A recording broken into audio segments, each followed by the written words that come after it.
Welcome back. It is the NFC East Mixtape, the greatest crossover ever attempted in the history of mankind and non-mankind. Shout out to the aliens who listen to this, the NFC East Mixtape. You can listen on any one of all four NFC East podcast feeds at SB Nation. That is Blogging the Boys for Dallas Cowboys content, Bleeding Green Nation for Philadelphia Eagles content, Hogs Haven for Washington Commanders content, and Big Blue View for New York Giants content. I am RJ Ochoa from Blogging the Boys, the real blue, silver and blue, that is. He is Brandon Lee Gowton from Bleeding Green Nation. Brandon, happy tampering to you, my friend. Has it really been so happy for you? No, it hasn't. RJ? I am exhausted and full of energy and tired and just all over the. I'm so behind on podcasts and reading things. I'm not having a good time right now, to be honest. Amazing kind of first world problem. I'm so behind on podcasts.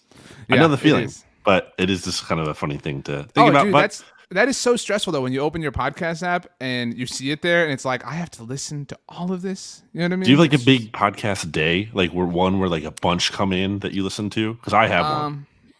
I would say like Thursdays are a big podcast day for me. Thursday is the best day, as we've already decided here on the NFC East Mixtape, by the way. I don't know what volume this is. I actually, when I created the room for us to do, I put volume IDK because I really don't know at this point. You can also watch this show, by the way, on the Blogging the Boys YouTube channel or the Bleeding Green Nation YouTube channel. So not technically just a podcast. What is your big podcast day, Brandon? Wednesday, because obviously the NFC smartest mixtape guys comes out. around are Well, about to break it down. You're singing the Survivor Know-It-Alls theme song for the uninitiated from Rob Has a Podcast, a great podcast, but I actually wasn't referring to that. He It's doesn't kinda know like, it, but friend of the NFC's mixtape, Rob says. Oh, he is. No, I've had Rob on BGN Radio before, as I've told you. He's definitely a friend. but of this the program. supersedes that. To be clear, Follows me on Twitter. No big deal. Yeah. So the Office Ladies comes out Wednesday. Doughboys comes out, or sorry, Wednesday morning. Doughboys is like a Tuesday thing, so I'm catching up on that still. We got on the SB Nation NFL show, NFL University. So I feel like a lot of them come out on Wednesday for me. Good for you.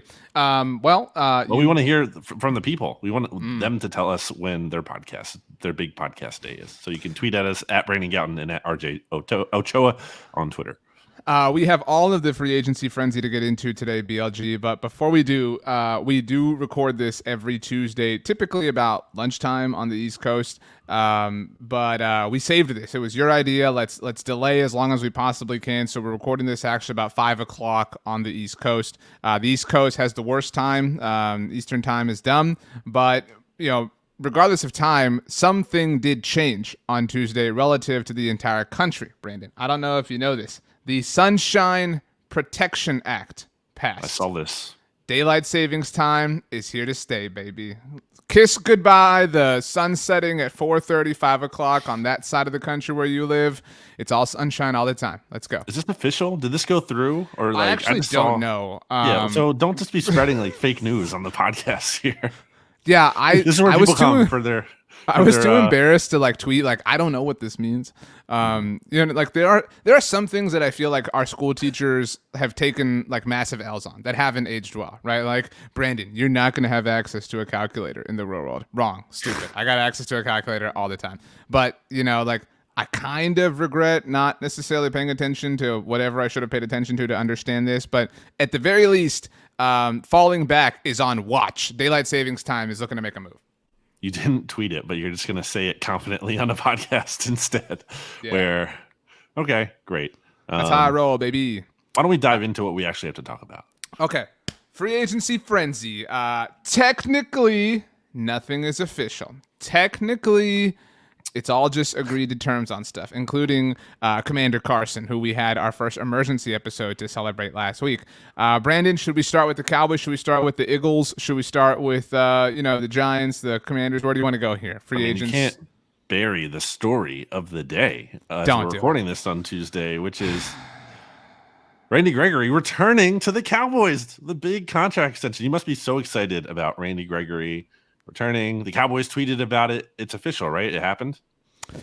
So Brandon is a jerk. But I know you weren't raised to be a jerk, Brandon. So this is all your own doing. But The most stressful thing that we have to do in our job, BLG, is when you have to update a story. That's the most stressful thing, and you got to like figure out how to organize it properly. And it's like, what warrants a new article? Like, how do I verbalize the tweet? This has been that day, like on Nas, like for me. So this morning, Tuesday morning, it was reported. And by the way, we've discussed this ad nauseum on the Blog on the Boys side of things. So you can check out our podcast network. We also had a roundtable where we discussed the situation at length. That is actually happening right after I speak to BLG in real time for me. But Cowboys had agreed to terms with Randy Gregory Tuesday morning to return on a deal that averaged $14 million per year. That made sense because DeMarcus Lawrence signed a new deal on Monday that created $13 million in salary cap space this year. Awesome. Cowboys brain trust should always be trusted. The Cowboys are great. They know what they're doing. This is all part of the plan. All of a sudden, kaboom! Massive blow up. It has since kind of come out that there was this level of distrust or dissatisfaction between Randy's representation and the Cowboys. Obviously, they have an extensive history, but there was language that was in Randy's contract that, according to Randy's team, was added in the 11th hour. Now, the Cowboys are dying on the hill that this is standard language, that this is in all of their contracts, save for Dak Prescott's. Read into that how you will. But Randy's representation felt lied to, so they balked. They had another offer on the table that was the Denver Broncos, so he left. So Randy Gregory is now the latest number 94 in Dallas Cowboys history to head to the Broncos. He is following in the footsteps of Broncos legend DeMarcus Ware. You know, you have to leave Dallas to actually win something meaningful, so good to see for Randy Gregory. I just want to read you some quotes that I have here about Randy Gregory from both you and the Blogging the Boys Twitter account, which you don't run that always, right? It's a mystery who runs that, to be frank. Okay. There's several hats in the ring. We'll just put it that way. Okay, I like that. So from Blogging the Boys, at Blogging the Boys on Twitter, quote, literally the worst possible way that things could have gone. Why us? Right. Which it makes me think it's you because of the spacing, because then you space it the same way, or similarly in your tweet at RJ Ochoa. It would have been one type of pain for Randy to leave in a normal way. This makes it 500 times worse. Right. So your misery is my gain, RJ, as I will tell you that the number 5 article on all the SB Nation NFL sites in terms of traffic today is an article I wrote about this. It's actually second on BGN. So thank you, Cowboys, for that sweet, sweet traffic. For living in your heads, rent-free, baby. Yeah, yes, we're living in my head as we're all laughing at you. Yes, that is exactly how that works. The number 1 article at BGN, in case anybody's curious, Laviska Shenault trade might interest Eagles. So, just good, really good times over here. Good times happening around our friends in Philly. Yeah, man. I mean, so if this truly was, and there is some level of unknown, but if this truly was the Cowboys like trying to be slimy at the very end, that's not cool. And you send this message to everybody else that you're willing to kind of do that at the very end in the 11th hour after handshakes have happened and you're kissing babies and stuff. That is not cool. It's super embarrassing that this would happen. Super embarrassing you would lose him to another team for the exact same rate. It's not like Denver's paying him more. It just this. You know that this happens a lot with moves, like not just free agent moves, but sometimes like things like results confirm our priors. And so if you believed that the Dallas Cowboys front office had no idea what they were doing before this, then you really believe that now. If you, for whatever reason, were like fully trusting in Jerry Jones and Stephen Jones and you think they're running a great operation there at the start, you're like, well, Randy left. And there's all these takes like, what happened to loyalty? They stuck by him. Like, no, dude, this is Randy. If the Cowboys tried to do this at the very end, I fully support Randy Gregory getting out of town and doing what's best for him. I think the fact that his contract with the Denver Broncos, according to Jane Slater, does not have the language that it would have had in Dallas is proof enough that something is at the very least mildly afoot. What is the annual value he's getting, or what was the offered from the Cowboys? $14 million per year. Okay. Do you think at all that this is actually a good thing for the Cowboys in the sense that I think losing Randy Gregory in a vacuum makes them worse, obviously now. But do you think this could have been an overpay given that he's never had more than 6 sacks in a season and he obviously has been unavailable for a lot in his career and there is some risk there? Do you think this is possibly there's a silver lining to this at all? You know, The part of me that, and I know you have felt similar things like this before, the part of me that wants the Cowboys to learn a lesson hopes that there isn't. Because I want them to like, I don't want them to be punished, but I want them to learn Sure, I like, get you know, it. The like, process isn't good, right? right. I would hate that. And so to kind of like crystallize this idea, as we get into acquisitions, this is a would-be acquisition, but you mentioned DeMarcus Ware. He posted a video kind of courting Von Miller to the Cowboys. I mentioned Jane Slater. She reported that he has interest in joining the Cowboys. And so there was some thought, and I know you know this, about Von Miller potentially rejoining the Broncos. I think that would have like screamed collusion to the NFL. It would have been fun. But now that they've signed Randy Gregory, that's obviously not going to happen. So yeah, I mean, maybe this is a situation of we missed out on Randy Gregory. We, as in the collective, know the Cowboys are willing to pay an edge rusher. Pay Von Miller. He's a guy who literally Micah Parsons was his comp coming into the NFL a year ago. I mean, and I know you agree that Von is the perfect guy for Micah to learn from, to tailor his game after. He's somebody who's been there, who's done that, who's climbed the top of the NFL mountain, not just once but twice. I mean, that he would be a great influence. I used to say 2 years ago that I thought Gerald McCoy could have had the same influence on McCarthy's defense that Charles Woodson did in Green Bay. I think that Von could be that guy to a larger degree, just from a leadership standpoint. That's what I'm saying. Okay. That's No, yeah, I'm like a guy who'd been there, done that, but was like looking for like Von would be different because Charles was looking for a ring, Joe McCoy was looking for a ring at the time. So it might lead to that. I mean, and that would be 3 times that the Broncos have kind of saved the Cowboys. The first 6 years ago when they drafted Paxton Lynch and led to the Cowboys drafting Dak Prescott. And speaking of Micah, them taking Patrick Surtain is what set the wheels in motion for Dallas to trade back with the Eagles and ultimately take Micah. So if it's Von, I think people will feel like, myself included, it's a net positive, but it doesn't change the potential scumminess that's involved here. Or maybe a Chandler Jones, probably. Right. You'd like that. Yeah, I get that. I totally get that from the process standpoint, that you wouldn't feel great about how that decision came about. But I do think it could be the Cowboys being saved from themselves because, again, I think there was downside to that contract. I think Randy Gregory, I had him as my most underrated defender, I believe, on the Cowboys last year when we did our overrated, underrated podcast. So, I believe in the talent, but you wrote those lists down and really paid attention to them. Like, I forgot they existed. Like, well, I was so right about them. It's incredible how right I consistently am. But I guess it's not noteworthy then because it just happens all the time. Yeah. So what else? So the Cowboys, since we last recorded. I want to add one more thing here, just because this is happening in real time. Charles Robinson, who's great, we're both big fans of his over at Yahoo, just tweeted. He quoted a tweet for me because I've seen you express fandom of Charles Robinson before. I know you, BLG. We're friends. Back up. Anyway, I don't disagree. I just don't like you saying it for me. Anyway, so Ed Werder had a tweet, just to be fully clear here, that said, source says the salary forfeiture language Cowboys include in player contracts that led Randy Gregory to abruptly sign with the Broncos is standard to them, but not commonly used by other NFL teams. Okay, so Charles Robinson quoted a tweet just now and added to that, said, I'm told the Cowboys were made aware that Randy Gregory had other offers on the table that did not have some of this guarantee forfeiture language in the deals. He wanted that matched. This was just one more frustrating thing, stalling a deal, and ended it. So to that point, because some Cowboys fans are still kind of waiting to who am I going to be pissed off at? You know what I'm saying? This really feels like the Cowboys, they had this and they for whatever reason, they let it go.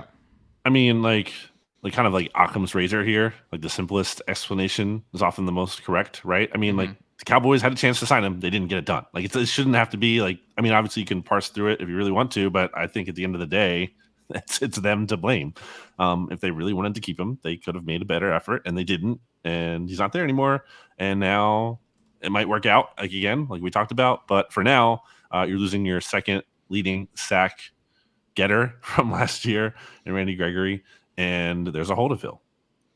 I will say that I'm bummed that Randy Gregory's gone, but I was not high on him entering last season. I got roasted for that #online, and my lack of belief is like, dude, we've never seen this guy do it for an entire season. That's not a lack of belief in the player. It's just the odds of that happening, right, are so low.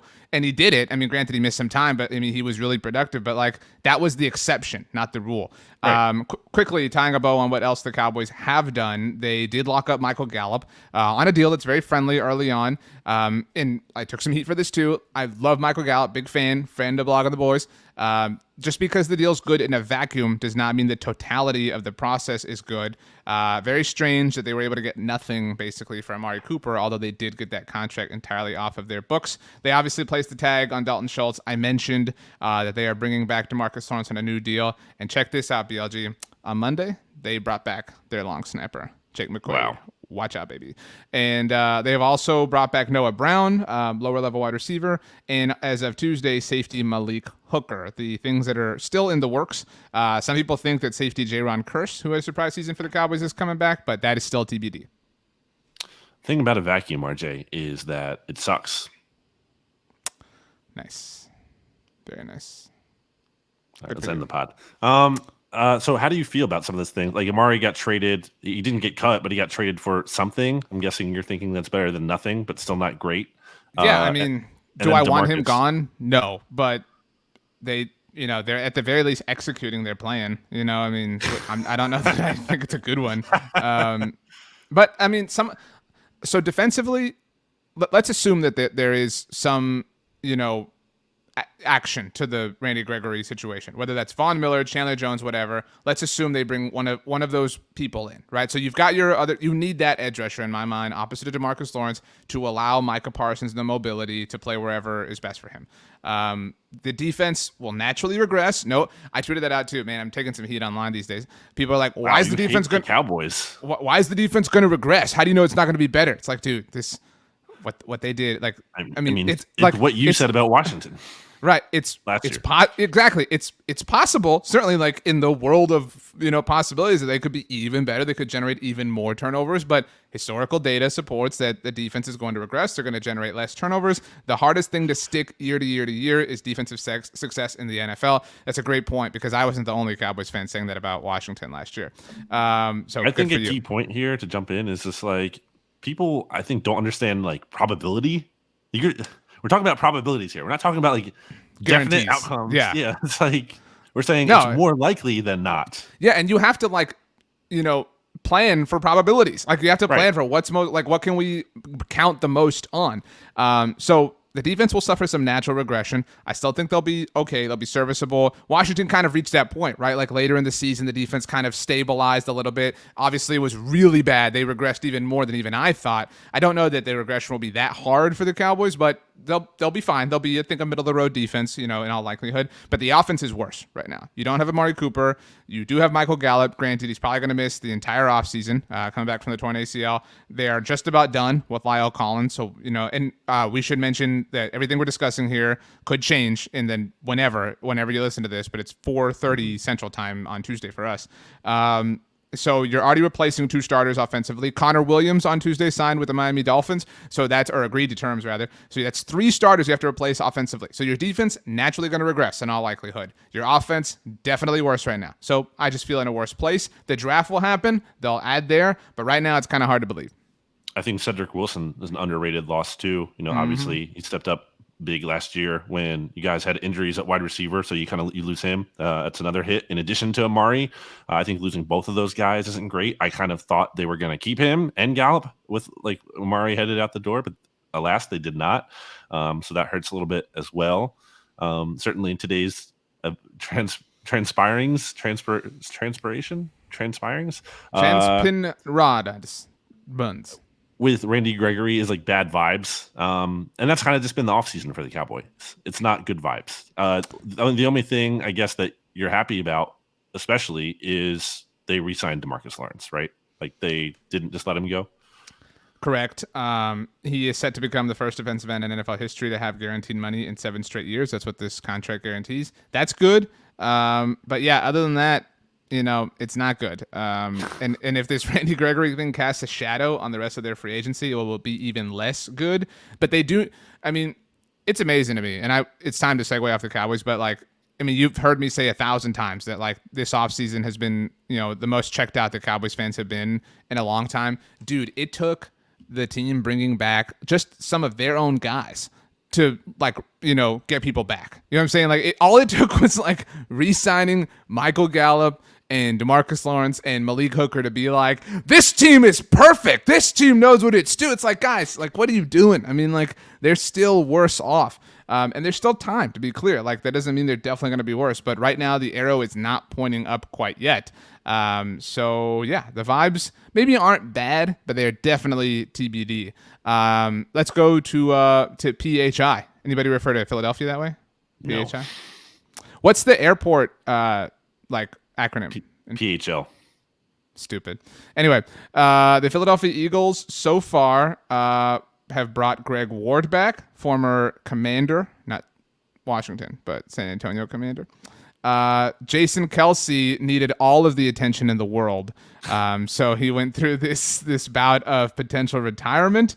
Andre, help me out here, BLG. Chachere is among the free agent moves, but Hassan Reddick is the one that kept me up the most last night. Hassan Reddick, I think, is one of the best deals of free agency so far. You can accuse me of being an Eagles homer, and if you are, you don't know who I am. If that's what you're doing, Reddick deal is really good in terms of it's outside the top 17, or it's 17th. It's outside the top 15, just outside the top 15 in terms of annual edge rusher value. RJ, can you tell me the name, how many, and then the names of the players who had more sacks than Hassan Reddick over the last 2 seasons? The first one should be really obvious. Well, first of all, you're saying 17? Is that?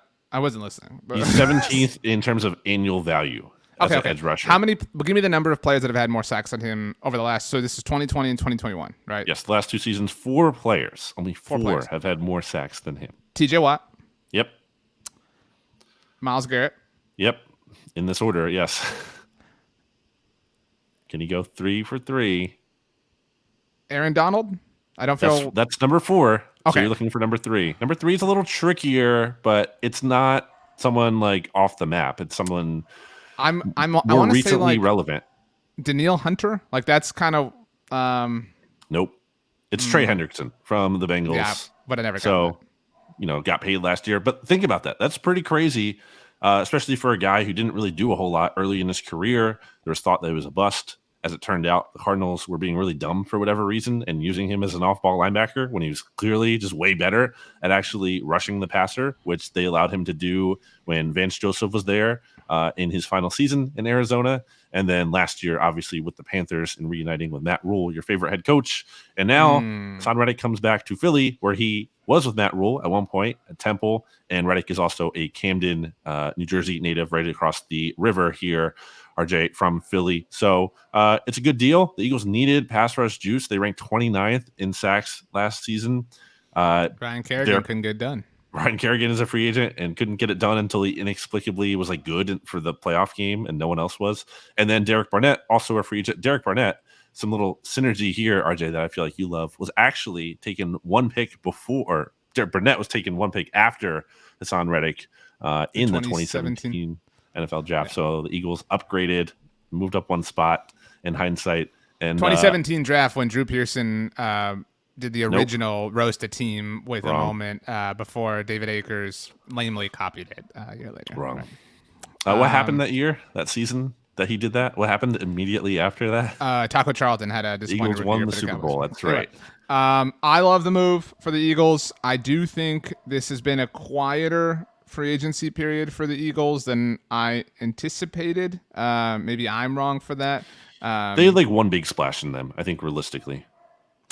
So it appears, I think the biggest news, maybe, this might not be big news to you, but I'm sure it is big news to a sector of Eagles fans, maybe the PHL. Eagles not in the Deshaun Watson sweepstakes. We've heard nothing but Saints, Panthers, Falcons, and Browns added to that mix. There was like a murmur about the 49ers that was quickly dispelled. The Colts tried to get in on it, but the Texans were like, LOL, thanks. So yeah, I mean, it seems like we're getting year 3 of Jalen Hurts. Like there's no like would-be shoe to drop at the quarterback position is my point. No, I mean, and it seems like the Eagles, for their part, have interest still in Deshaun Watson by all indications. It's just that there's no indication that he wants to play in Philly, so it's kind of just a moot point.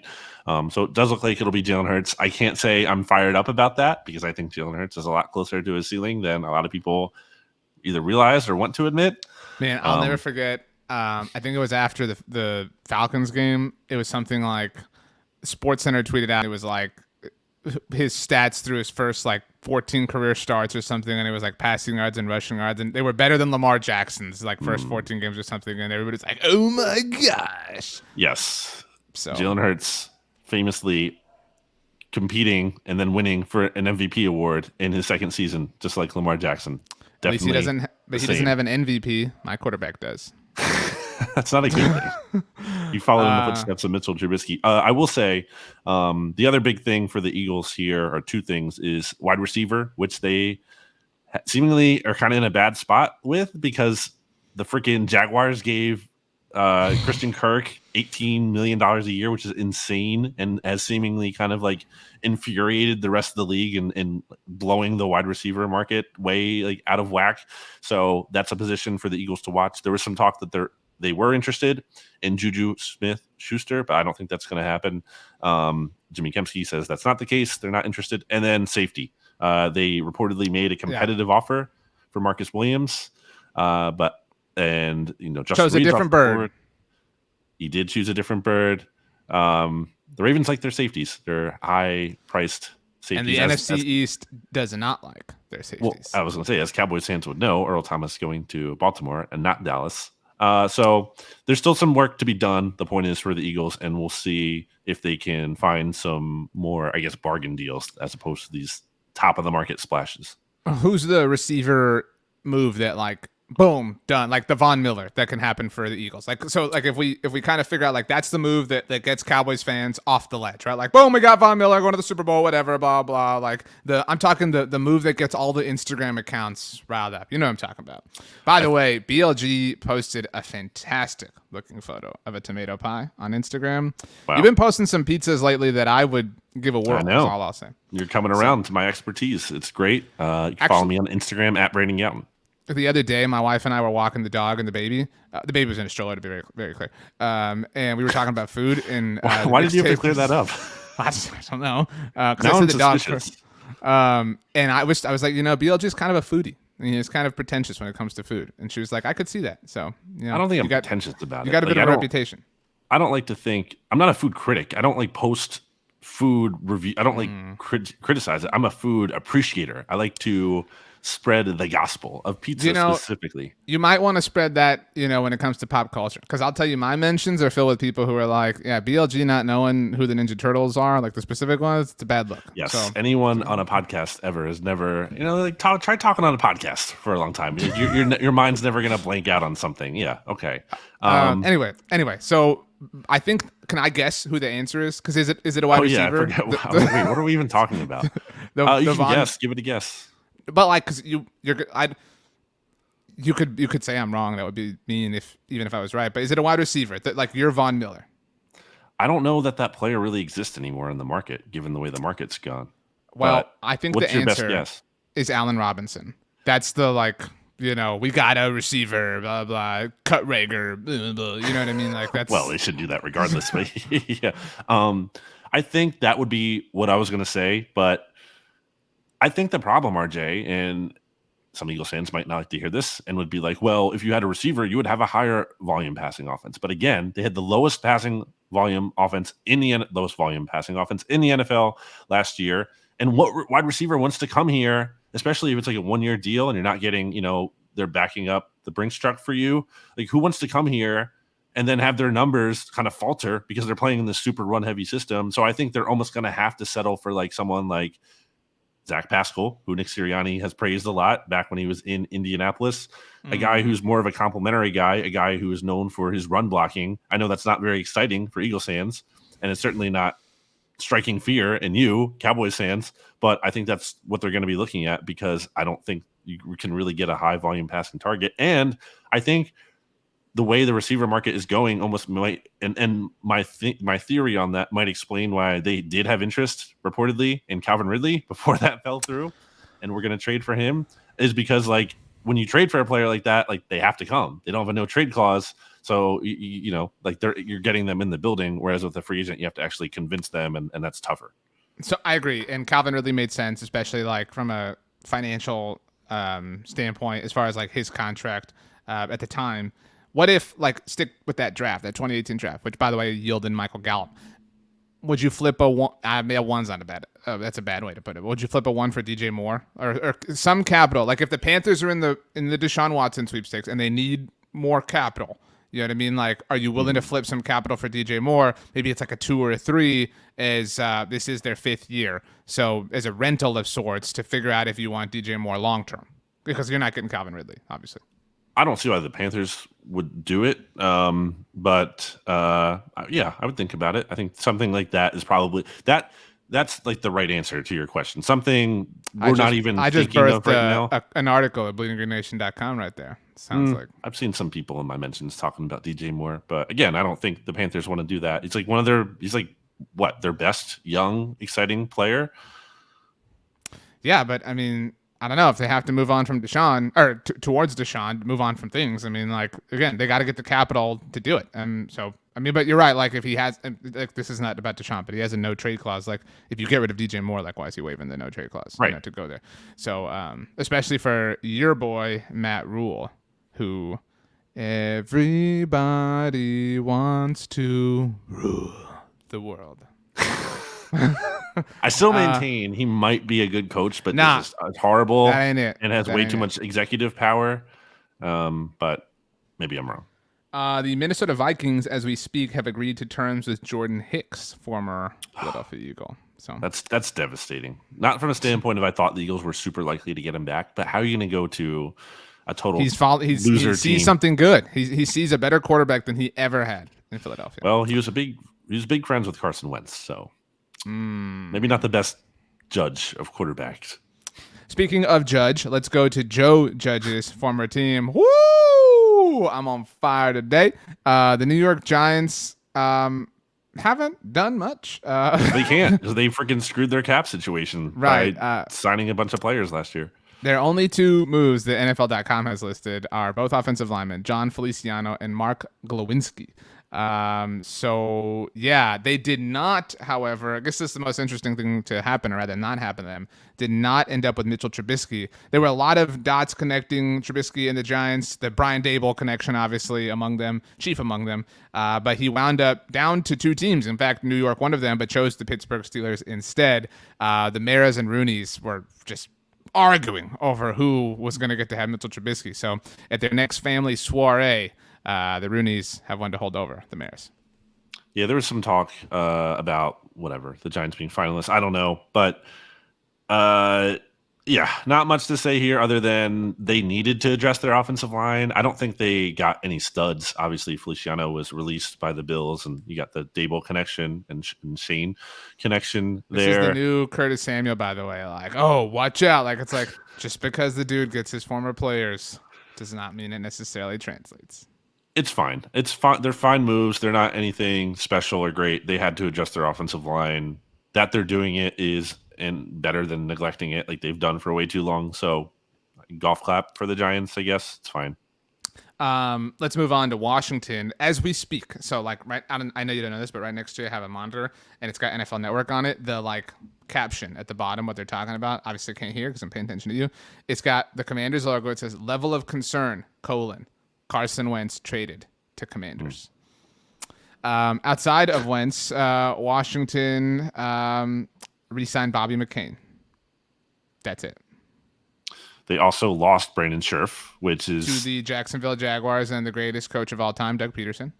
Their best offensive lineman by far, right? Like that whole situation, like you would have thought that they, after the Kirk thing, like forget how you feel about Kirk for a second, but you would have thought they would have said, we're never going to be in this financial pickle ever again. Like that, this is never going to happen to us ever and again. Then it literally happened. And then it literally happened right away. It's astounding, really, honestly. I think it speaks to players not wanting to be there. I think if like Brandon Scherf really wanted to be in Washington, they would have found a way to work something out. I think he clearly didn't want to be there unless they gave him, like the NFL's best contract for a guard ever. It came like way over the top, and they weren't going to do that. And he didn't want to be there, so he's no longer there. And they couldn't tag him realistically, really, for a third time. But that's a significant loss.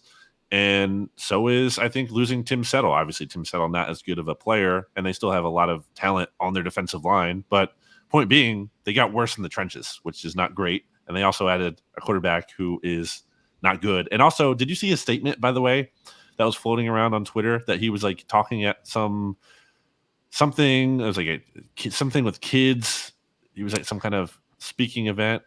I did not see this. Well, let me sum it up for you and let me say that Carson Wentz is clearly not excited to be in Washington. There was no mention of like, I'm sorry. I got confused. I thought they were talking about Brandon Scherff. Yes, I did see this. I mean, he clearly is not thrilled about being there. Like nothing in that statement said, I'm excited to head to Washington, new chapter. It was basically like, well, sometimes life gives you lemons, so I guess I'm going to make the most out of it. Like that was the kind of vibe from that statement he put out or was saying, I guess, in person or whatever. So that's another reason why I think this is just such a recipe for disaster. It's not even like the quarterback wants to be there. He doesn't. He very much does not want to be there. It is very not good. I mean, he doesn't have a choice. But no, I mean it's hard to like sell. Like I'm saying, it's like we talked about this last week, but like it's hard to do the press conference, like introducing him to the team and like getting all like the photo, like with the jersey and the helmet. You know what I mean? Like it all has a very, very stale feel to it. This just happened while we're on again. The NFL did announce comp picks BLG. Wow. There on quick first scan, no comp picks for any NFC East team except for the Dallas Cowboys. They were awarded the 176th overall pick, 5th round selection for the loss. Two 5th round picks. 2 5th round picks for Andy Dalton, and I don't actually know who else. So yeah, cool, great, exciting. How many picks do the Cowboys have now? You don't even know. Fraud. I don't even know right in this moment. Eagles have 10. Do we have anything else? I know this was a bit of a shorter episode, but it's like kind of waiting on this stuff to get official. Yeah, I mean, we're still gonna see a bunch of more moves, I guess. Like we're not even, as you said, free agency hasn't even officially begun, so we're not even through the true first wave. There'll be like from now until like Thursday, Friday, even into the weekend, there'll be some more dominoes to drop, presumably, and then I feel like it usually dies. I feel like the week after the free agency starts, it kind of like dies off, and then there's a second wave a little bit maybe later in that week or whatever. So by next show we'll have some more stuff to talk about, I feel like. Yeah. Predictions for the Cowboys and Eagles. Anything? I do predict there's a Randy Gregory answer that happens between now and next week. Exciting. That's it. That's all I got. That's the biggest thing. I'm gonna predict the Eagles sign Marcus May, who was franchise tagged last. I know PFF connected him to the Cowboys in one of their first free agency destination pieces or whatever. So popular name. Was with Eagles defensive backs coach Denard Wilson on the Jets for 4 seasons. So there's a connection there, and the Eagles need safety, and I think his price could be reasonable considering that he's coming off I believe an Achilles injury. So there you go. Sweet. Yeah. Free agency is officially here. BLG, the last 3 words belong to you. Make them count. Later.